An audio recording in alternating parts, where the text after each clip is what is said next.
احنا دلوقتي بنعمل ايه؟ بصوا كده معايا، بنحل في الكتاب بتاع المعاصر.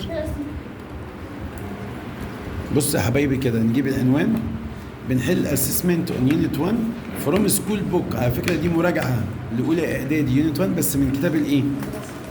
طب تعالوا نراجعها كده مع بعض. اسئلتها حلوه. بص اول سؤال بيقول لك ايه؟ بيقول لك which of the following scale drawing is equivalent to ان every 1 centimeter in the drawing represents 6.5 kilometer in reality. على فكره السؤال ده قابلنا قبل كده. طب انا هعمل ايه؟ مش هو عايز الدرونج سكيل؟ هعمل ماب تو ريل. انا هكتب رقم واحد اهي، هكتب ماب تو ريل. طب احط تحت الماب كام؟ 1 سم. وبيقول ان ذا دروينج، يعني 1 سم ده في الماب. بتحلوا معايا؟ طب والريل كام بقى؟ الريل 6.5، بس خد بالك ده ال 6.5 دي مكتوب جنبيها كلمه كيلومتر، والكيلومتر دي من ضمن الكلمات اللي انا مش بحبها. بعمل لها باي ايه؟ انا سامع حد شاطر بيقول لها مثلا انت قلت لنا 5 زيروهات عشان تخليها بالايه؟ بالسنتي. يبقى راجع الدرس بتاع الدرونج سكيل تلاقيني عامل التحويلات دي كلها. ها كام؟ 0 1 2 3 4 5. نعملها بالكالكوليتر 6.5 باي الرقم ده. عارف ايه اللي يحصل؟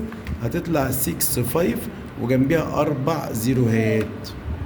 نعملها بالكالكوليتر كده معايا وانتوا قاعدين في البيت. يبقى انا بقى لما اجي اكتب، يعني اتفقنا ده لازم يبقى سنتي وده لازم يبقى سنتي. طب هو انا قايل ان ال1 ايه؟ ال1 سنتي. انما ال 6.5 دي ما كانتش سنتي، دي كانت كيلو. حولناها لسنتي. عملناها باي 100,000 زودنا لها 4 زيروهات. طبعا انتوا عارفين 4 ليه؟ لان في زيرو منهم هيطير لك البوينت دي، فكانهم يبقى 4 بس. يبقى انا لما اكتب 6.5 وجنبيها 1 2 3 4. احنا من شويه في المراجعه اللي قبل كده قلنا ان النقطتين دول معناهم ديفايد. طب انت هتحط على الاله ده ديفايد ده، عارف لما تحط ده ديفايد ده الاله هتطلعه لك زي ما هو مش هتغيره. يبقى كان هي الاجابه اهي. بص 1 2 6 5 4 زيروهات. ندور اهي 1 2 6 5 جنبها زي يبقى الاختيار رقم سي. السؤال اللي بعد كده بيقول اكس doesn't belong. هنا انا مش هكتب السؤال ده، انا هحله كده. يعني ايه يا جماعه doesn't belong؟ يعني مش موجوده. الاكس تكون مش ايه؟ طب مين اللي مش موجود هنا؟ هنا في 2 و5 و7. اشوف مين الرقم اللي هنا مش موجود، يبقى هو مين؟ ال1. طب السؤال اللي بعد كده بيقول لي which of the following is equal to كذا. ده سؤال مش محتاج ان انا احله معاك لان انت هتحله بالكالكوليتر. لو انت قاعد معايا دلوقتي في البيت ومعاك كالكوليتر، حط ده على الكالكوليتر كده، حط 3 اوفر 5 بلس نيجاتيف 2 اوفر 3 على الكالكوليتر، شوف تطلع بكام. على فكره يا جماعه المراجعه دي موجوده في كتاب المعاصر بتاع الشيت. بص صفحه كام اهي، عشان في واحد مثلا انا معيش كتاب المدرسه. لو ما معكش كتاب المدرسه، هو كتاب المعاصر بتاع الشيت حاططها صفحه 32 في كتاب الشيت. طب هنحط بقى يلا مع بعض، هنحط دي على الكالكوليتر. طلعت كام؟ تطلع نيجاتيف 1 اوفر 15. متاكدين؟ انا مش براجع وراكم. اوكي نيجاتيف 1 اوفر 15. الله بص بقى رقم 4 دي انا هحلها. بيقول لي بيس اوف لاند، يعني قطعه ارض with an area 63 فدان. يا جماعه اللي في الارياف او في الصعيد بيقيسوا الاراضي الزراعيه بالفدان. طب بيقول لي 63 فدان، بيقول was divided يعني اتقسمت between two persons in the ratio. انا هفرد الكتاب كده عشان ايه تبان. in the ratio كام بقى؟ in the ratio 4 to 5. بيقول لك which of the following could represent the share of either person. يعني بيقول لك بعد ما نحلها قول لي مين في دول اجابه من الاجابات اللي هتطلع، ده ولا ده ولا ده. طب تيجي نحلها. هو قال ان هي اتقسمت الارض دي اتقسمت على كام شخص؟ على 2 بيرسونز. مديني اسامي؟ ما ادانيش. يبقى انا اسميهم فيرست وسكند وصم، واحط تحتيهم دي ودي. لسه عاملين واحده زيها حالا صح؟ يبقى انا هحل كده رقم 4 اهي. هقول فيرست تو سكند تو صم، والصم معناها بلس. الريشيو كام؟ اهو قايل اهو 4 to 5. يبقى انا احط هنا 4 to 5. والصم نجمع. حلوا معايا. اجمع 4 بلس 5 تديني كام؟ 9. بس ده مزيف. ال9 دي الصم المزيفه، نحط تحتيها الصم الحقيقي شرطه وشرطه. الصم الحقيقي بكام بقى هنا؟ اللي هي حته الارض كلها اللي هي 63. يبقى احط هنا 63. طب ابدا اجيب الفيرست بكام؟ انزل واطلع انزل واطلع. اروح قايل فيرست ايكوال 4 باي 63 اوفر 9. طب بعد كده السكند 5. اخد ال5 دي وانزل بيها 5 باي 63 اوفر 9. نحسب دي بالكالكوليتر كده تطلع كام؟ دي هتطلع 28 ودي هتطلع كام؟ 35. طب في عدد مستر اكتب جنبيهم الارقام دي ايه؟ انت لو خدت بالك هتلاقي ال 63 مكتوب جنبيها كلمه فيدن. بصوا في الكتاب ال 63 مكتوب جنبيها كلمه فيدن. خلاص يبقى ده نكتب جنبيه فيدن وده نكتب جنبيه فيدن. طب يا مستر اختار ايه؟ اي رقم من دول تلاقيه في الاختيارات اختاره. بص كده في الاختيارات مكتوب ايه؟ مكتوب في الاختيارات 9 45 28 30. في 28 اهي مش احنا جبنا من ضمن الاجابات 28 اهي، يبقى انا اختار ال 28. طب نخش بقى كده على سؤال الكومبليت يلا مع بعض. بيقول لي ايه في الكومبليت هنا؟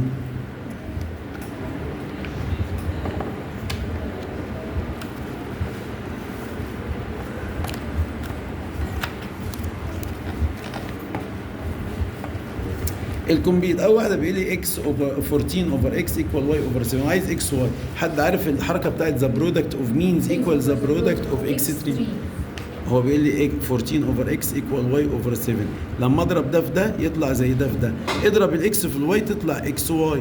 وبيقول ايكوال ذا برودكت اوف مينز ايكوال ذا برودكت اوف اكستريمز. برودكت يعني باي، يبقى ده يتضرب في ده يديني اكس واي. طب اضرب ده في ده هتقول لي يا مستر يبقى 7 باي 14 ونشتغل بالكالكوليتر تطلع 98. يبقى دي اجابتها 98. دي اول واحده في الكمبيوتر. لو السؤال رقم 5 او مرقمه. طب بصوا رقم 6. رقم 6 بيقول ايه؟ الاي بكذا، الاي فيها 7 و8 و0. هو عايز ايه يا حبايب قلبي؟ بصوا عايز زين ذا نمبر اوف اول سبسيتس. تعرف تروح تراجع الفيديو بتاع السبسيتس بتاع قصدي السيتس اللي هي المجموعات اللي هو الدرس السادس. السادس اللي هو كان لا مش السادس، الخامس. بصوا الدرس الخامس اللي هو شيت 5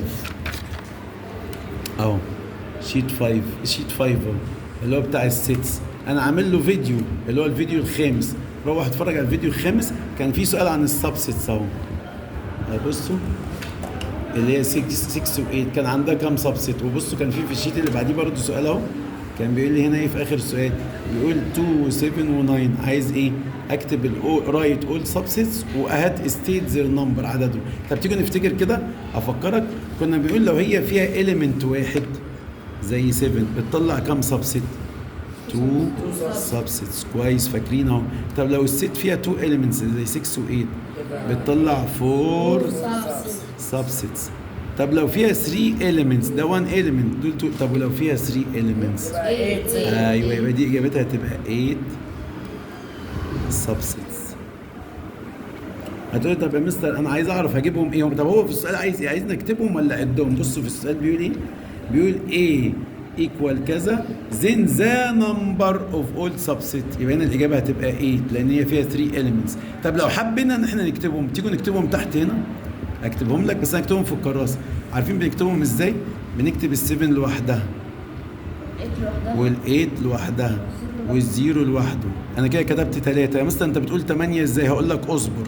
بعد كده تكتب كل اتنين مع بعض. تكتب دول مع بعض. هقول ال7 وال8 مع بعض.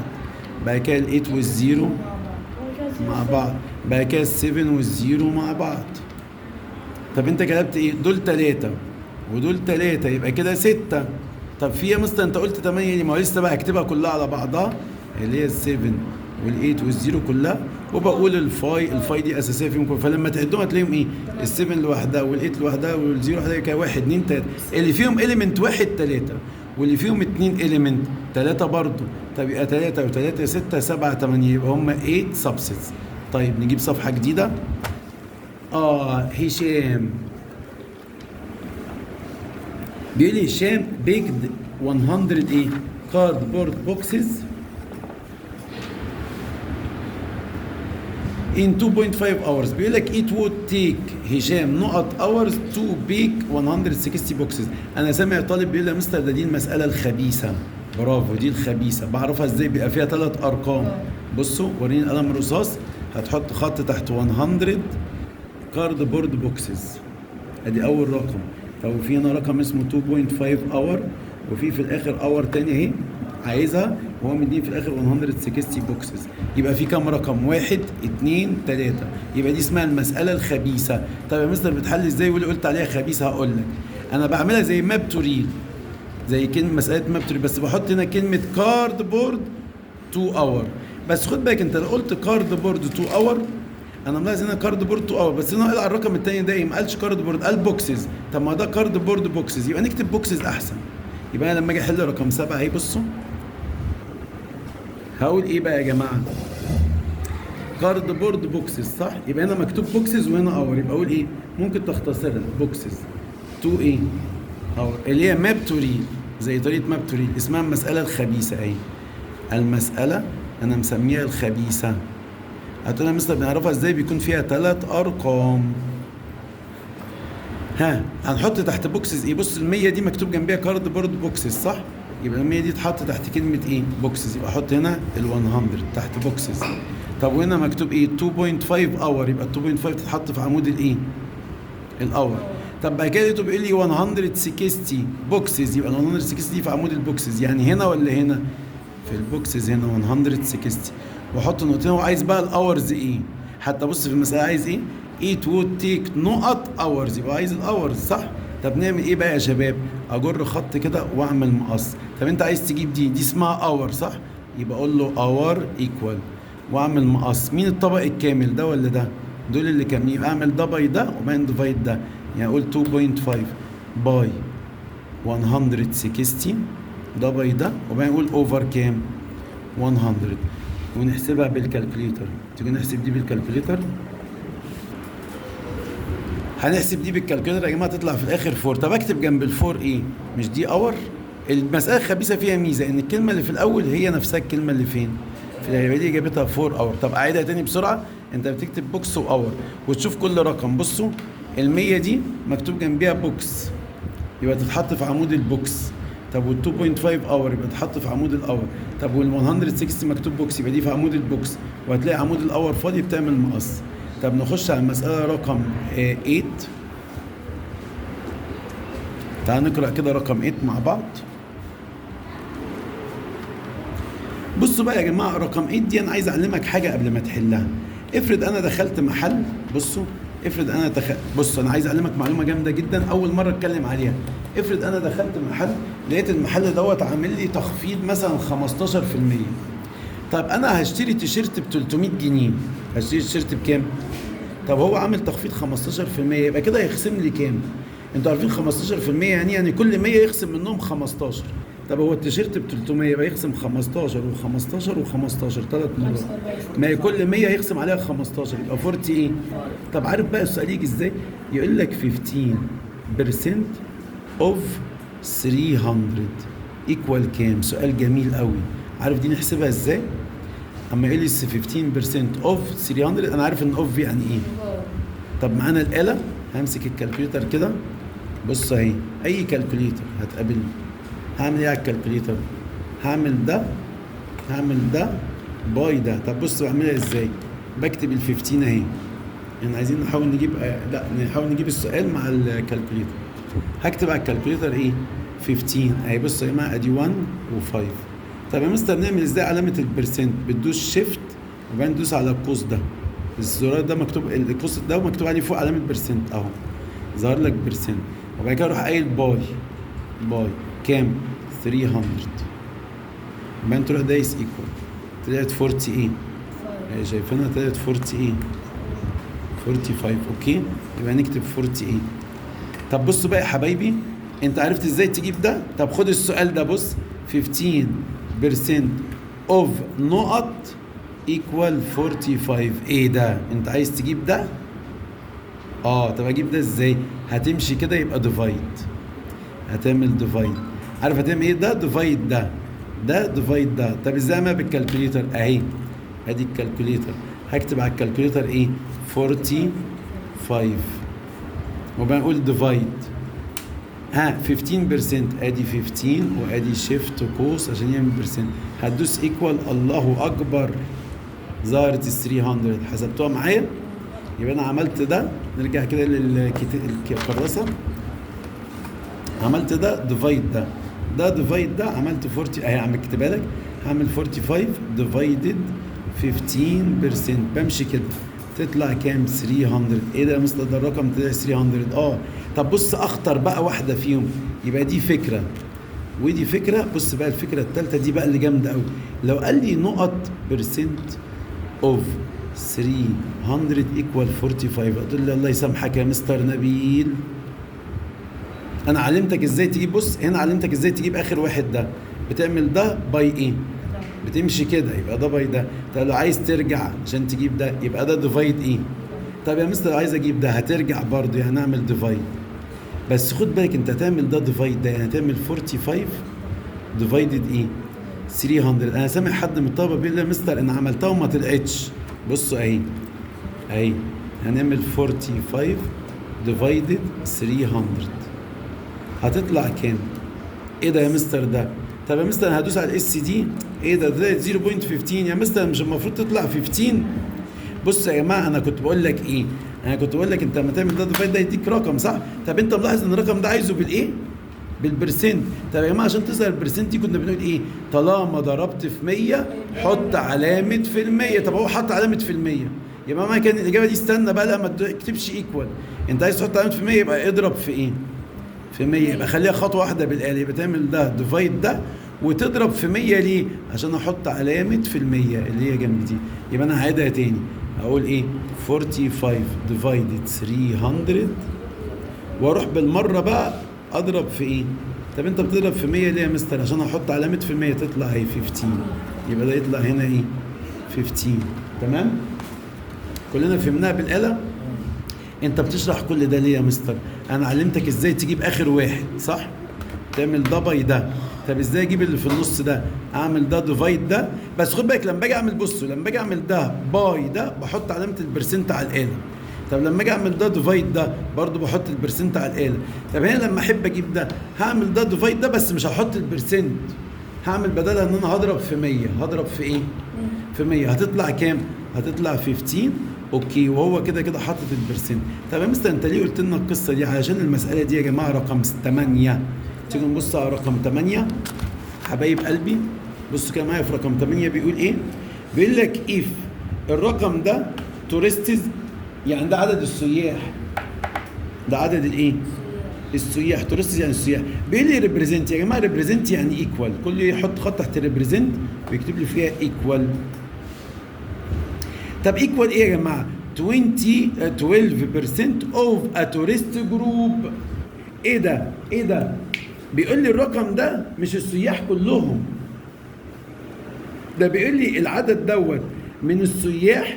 لا ثانيه واحده، بيقول لي العدد دوت من السياح ريبريزنت يعني ايكوال. ايكوال ايه؟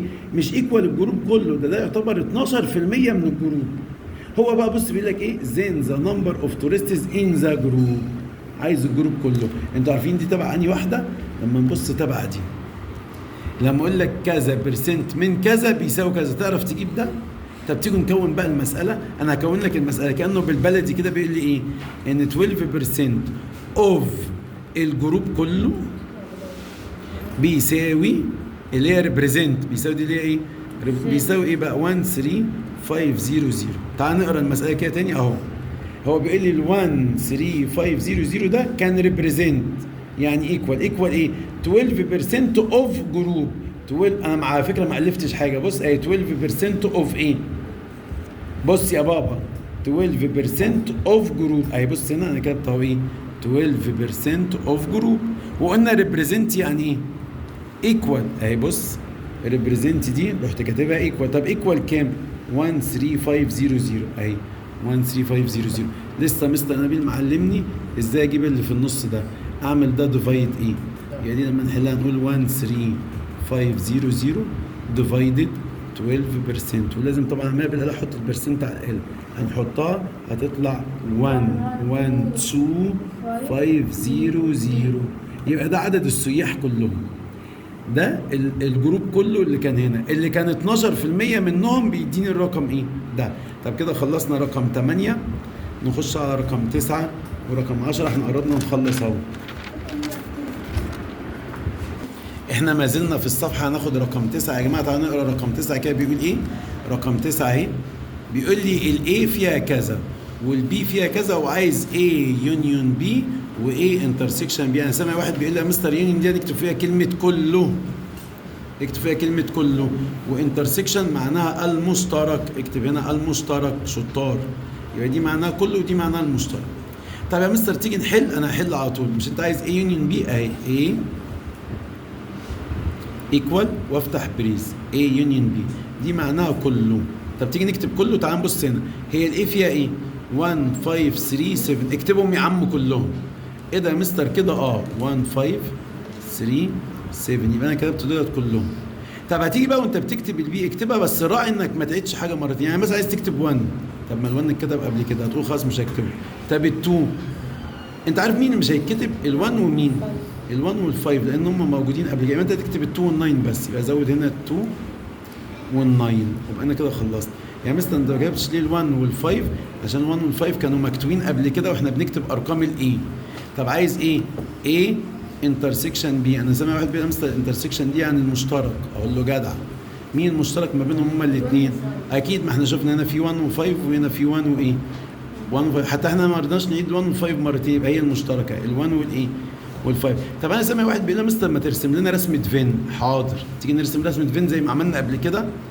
ادي دايره الاي وادي دايره البي، هنحط في النص هنا الارقام المشتركه. مين المشتركه؟ ال1 وال5، ال1 وال5، بحط هنا كده علامه اكس صغيره واكتب 1، علامه اكس واكتب 5. طب لما اكتب هنا 1 و5 هيتبقى ايه في الايه؟ هيتبقى ال3 وال7. انا كتبت هنا 1 وال5 هيتبقى هنا ال3 والايه؟ يبقى اكتب هنا ال3 وهنا ال3 وخليهم تحت بعض، عشان لو كتبتهم جنب بعض ممكن نفتكرهم 73 او 37، خليهم تحت بعض. طب انت كده كونت الايه كلها، البي ناقص لها ايه؟ البي انت كتبت منهم ايه؟ ال1 والايه؟ وال5، وانت جبت ال1 وال5 يبقى ناقصين مين؟ ال2 وال9. اكتبهم جنب بعض؟ لا تحت بعض، ال2 وال9. خلص السؤال. هو ما كانش عايز فين بس انا عملت فين من عندي، اسمه فين دياجرام، يعني رسمتها برسمه فين. تمام يا شباب؟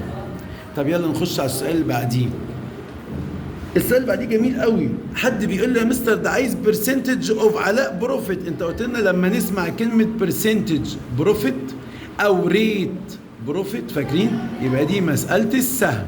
برافو، اللي بنمشي فيها شمال، استغفر الله العظيم يا رب، مسألة السهم. طب يلا نحل على طول. هو بيقول علاء بورتشيز موبايل فون، يعني سعر الموبايل اشتراه بالسعر ده. بورتشيز يعني اشترى التليفون بكام؟ بالسعر ده، وبعدين باعه بالسعر ده. طب هو علاء كسب ولا خسر؟ انا ملاحظ ان السعر ده قليل وده كتير، يبقى هو كده كسب. طب انت مالكش دعوه بكسب وخسر، انت ليك دعوه بقبل وبعد. انا قلت لك قبل ما يكسب، بعد ما يكسب، قبل ما يخسر، بعد ما يخسر، قبل ما يبيع، بعد ما باع. هو بيقول سولد يعني ايه؟ باع. طب انا هعمل السهم، يلا هعمل المربع كده. في ناس شاطره بتقول يا مستر طريقه السهم دي جميله قوي. بكتب هنا قبل وهنا ايه؟ هنا قبل هنا قبل ما ايه يا مستر؟ هنا قبل ما يبيع. هو بيقول لك قبل ما يبيع كان ده الثمن، وبعد ما باع باع بالثمن ده، يبقى ده قبل ما يكسب وده بعد ما كسب، او ده قبل ما يبيع وده بعد ما يبيع. يبقى احط ده قبل وده ايه؟ بعد. يبقى احط هنا 6 وبعدين كوما 750، واحط هنا بعد اللي هي 7 كوما 776، وبعدين اقول ايه بقى؟ اعمل دوريه هنا واحط هنا ماينس، اخد دول ماينسهم بس على حسب هو ده الاكبر ولا ده الاكبر، عشان انا بحط على الاله ال7 دي اكبر، يبقى دي هي اللي ماينس دي. نعملها بالكالكوليتر هتطلع كام؟ ايوه هتطلع 1026. شطار، تعمل ده ماينس ده على الاله. ونمشي ايه؟ شمال ولا يمين؟ لا شمال، استغفر الله العظيم يا رب. يعني نعمل ده اوفر ده، وهنضرب في 100 ليه؟ عشان طالما ضربت في 100 حط علامه في المية. يبقى انا هحط ده اوفر ده واضرب في 100، 1026 اوفر 6,750 واضرب في 100. ليه يا مستر؟ علشان احط علامه في المية. حد يحسب لنا الحسبه الجميله دي على الكالكوليتر، ده اوفر ده ويضربها لنا في 100. كمل. بص يا حبايب قلبي، انا حطيتها على الموبايل على الكالكوليتر اهي، كتبت ايه؟ 10. عايزني اعملها لك اهي، هدوس على الفراكشن، هكتب 1026 وهنزل بالسهم لتحت، احط تحتيها ايه؟ 6750، وبعدين امشي بالسهم كده واقول باي 100. بصوا يا جماعه تطلع مفاجاه، طلعت ده ايه يا مستر الرقم ده؟ هتروح دايس على الزرار بتاع الاس ايه دي، الزرار ده ساحر. تطلع 15.2. يبقى اكتب هنا كده 15.2. احنا قربنا نخلص المراجعه بتاعت كتاب المدرسه. تمام كده، اجر خط. طب بصوا يا حبايب قلبي، هي دي كانت رقم كام؟ بصوا كده في الكتاب دي كانت رقم 10 بتاعت علاء. طب بص انا ناقص لي 11 و12 وابقى خلصت. 11 انا مش هحلها لك، هي سهله. 11 بيقول لي سبوت. سبوت يعني ايه؟ يعني شوف الجمل دي ذا ميستيكن، يعني قول لي مين الغلط. هتحسب دي بالكالكوليتر هتشوفها طلعت غلط، مش هتطلع كده. بيقول لك اند ميك ذا نيسيسري كوريكشن، يعني اعمل التصحيح بتاعها. طب انا اعمل دي انا هعمل لك واحده بس، هتعمل دي بالاول وتشوف هتطلع كام. نمسك كالكوليتر كده اهي، بصوا اهو. يا مستر اكتب دي ازاي؟ هتقول نيجاتيف 8 وبعد كده ماينس وبعدين تفتح قوس وتحط نيجاتيف 3 وتقفل القوس. فعلا يا مستر انت استخدمت النيجاتيف دي؟ ممكن تستخدم النيجاتيف دي براحتك، في 2 نيجاتيف على الاقل تستخدمها. طب بعد ما حطيت دي على الاقل هدوس ايكوال. بص الاقل قالت لي ايه؟ اوبا، دي قالت لي نيجاتيف 5. طب هو انا كاتب نيجاتيف ايه؟ بصوا في الكتاب كاتب نيجاتيف ايه؟ 11. طب وهي على الاقل طلعت ايه؟ نيجاتيف 5. اقول له لا، يبقى دي غلط. يبقى اكتب ايه يا جماعه؟ اكتب جنبيها غلط كده واكتب الصح. يبقى انا اكتب كده اهي، دي رقم 11، هكتب عند كلمه نيجاتيف 11 كده اكتب غلط واقول الصح ان هي نيجاتيف ايه؟ 5. انا مش هكمل السؤال بقى، هو كله شغله آلة. يبقى انت حضرتك هتيجي هنا هتحط دي على الآلة برضو، هتشوف هتطلع كام. طلعت 1 قول لي صح. طب يا مستر ما طلعتش 1 خلاص قول لي غلط واكتب الصح. هتحط دي على الكالكوليتر، طلعت 2 اوفر 15 يبقى صح. طب ما طلعتش 2 اوفر 15 يبقى اكتب غلط واكتب الصح. حط دي على الكالكوليتر. انتوا عارفين دي لما نحطها على الكالكوليتر مش هتطلع 6، هتطلع نيجاتيف 6. يبقى اقول له غلط واكتب الصح هنا نيجاتيف 6. اخر المساله علشان نخلص. انا شايفه هنا قايل ايه؟ مساله دروينج سكيل. بيقول لي ماجنيفيكيشن ريشيو. في طالب بيقول لي يا مستر هو يعني ايه ماجنيفيكيشن ريشيو؟ اقول له هات قلمك الرصاص كده. كلمه ماجنيفيكيشن ريشيو دي خط معناها الدروينج سكيل. طب ايه الدروينج سكيل كام؟ اهو. وقايل لي كلمه انسكت يعني حشره. انا سامع حد بيقول لي يا مستر ماب تو ريل، اقول له برافو عليك. طب بصوا يا جماعه، هو بيقول لي ان ده هو ايه؟ ده هو الريل. طب هو عايز ايه؟ find the length of insect in the image. image دي يعني هو عايز الماب. يبقى هو مديني الريل وعايز اجيب ايه؟ الماب. انا سامع حد بيقول لي مستر نعملها، يلا ماب تو ريل. انا اجيب الكتاب ده كده عشان ابقى شايف المساله انا بحلها. اخر مساله عشان نقول خلصنا الفيديو. هكتب كلمه ايه في الدرونج سكيل دي؟ رقم 12. هقول ماب تو ريل. تمام. طب احط تحت الماب وريل كام؟ احط الرقم ده 30 to 1. يبقى احط هنا 30 وهنا 2 ايه؟ 1. ارجع للمساله ادي نقطتين، لا اما هيديني الماب ويطلب الريل او يديني الريل ويطلب الماب. انا شايفه هنا قايل ايه؟ 2.5. نقرب كده 2.5 ايه؟ مليمتر. طب 2.5 عارفين دي يعني ايه يا جماعه؟ دي معناها 2.5. حطها كده على الاله، حط على الاله 2.5. اعمل شيفت فراكشن واكتب 2.5. عارف الاله هتقول لك ايه؟ هتقول لك 2.5 دي اكتبها على الكالكوليتر كده ودوس ايكوال ودوس اس دي. بصوا بقى يا جماعه، عايز اعلمكم حركه حلوه على الاله. بصوا حركه جميله، احنا عايزين بس واحده الزرار بتاعتها باينه. بصوا اهو، اعلمك على الاله حركه حلوه. بصوا حركه جامده قوي. انا هدوس شيفت وبعدين فراكشن، اروح كاتب هنا 2 وامشي بالسهم كده اطلع فوق. دي تطلعك فوق، اكتب فوق 1 وبعدين انزل بالسهم لتحت ده كده واكتب تحت 2 وادوس ايكوال. بص الاله قالت لي ايه؟ قالت لي 5 اوفر ايه؟ 2. ايه ده يا مستر؟ دي ما طلعتش 2.5 يا جماعه. الزرار ده ساحر. بص دوس على الاس دي، الزرار اس دي ده جايبها لي 2.5. طب دوس عليه تاني رجعها لي، دوس تاني اقعد العب. بص انا بقعد ادوس عليه، بص انا بقعد ادوس عليه، بص بقعد ادوس على الزرار اللي هو اس دي ده. طب في واحد يقول لي مثلا عايزه ترجع الشكل ده تاني، الاله ترجعها. عارف لو عايز ترجعها كده، عارف ترجعها كده ازاي؟ تدوس شيفت وبين اس دي. الله عليك يا عم نبيل، الاله رجعتها. طب دوس اس دي رجعتها بوينت. بص اس دي فراكشن، اس دي بوينت، اس دي فراكشن، اس دي بوينت، اس دي فراكشن. طب مثلا انا عايز ميكسد، عايز ارجع يبقى شيفت واس دي رجعت. طب اس دي، طب شيفت واس دي كانك بتلعب. طب انت عايز انهي شكل؟ انا عايز الشكل بتاع البوينت ده. يبقى كان دي هتبقى 2.5. انا هكتبها هنا يا جماعه 2.5 بس مكتوب جنبيها الكلمه اللي انا ما بحبهاش. ام.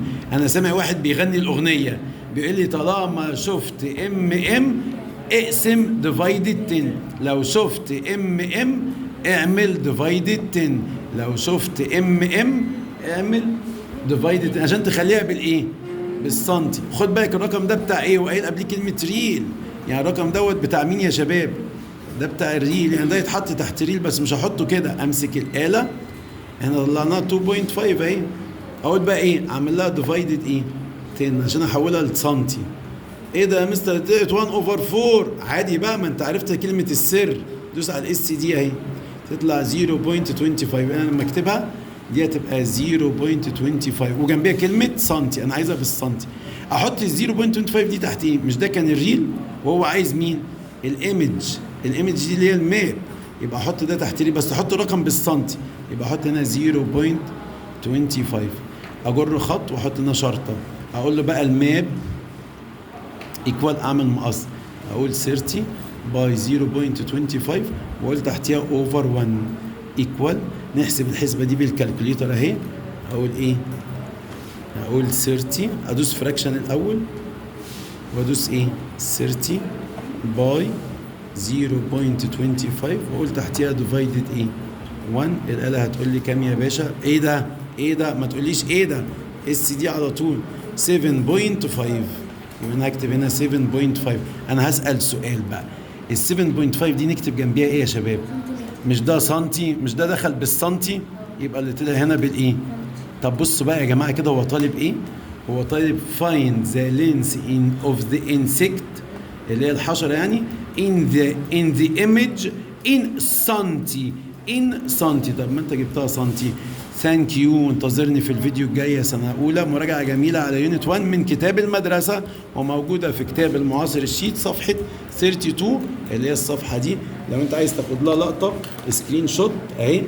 نرجع شويه كده بالكاميرا عشان فعلا يقول لي مستر طب انا مش معايا الكتاب بتاع المدرسه ومش معايا كتاب المعاصر، اعمل ايه؟ سنه لورا صغيره.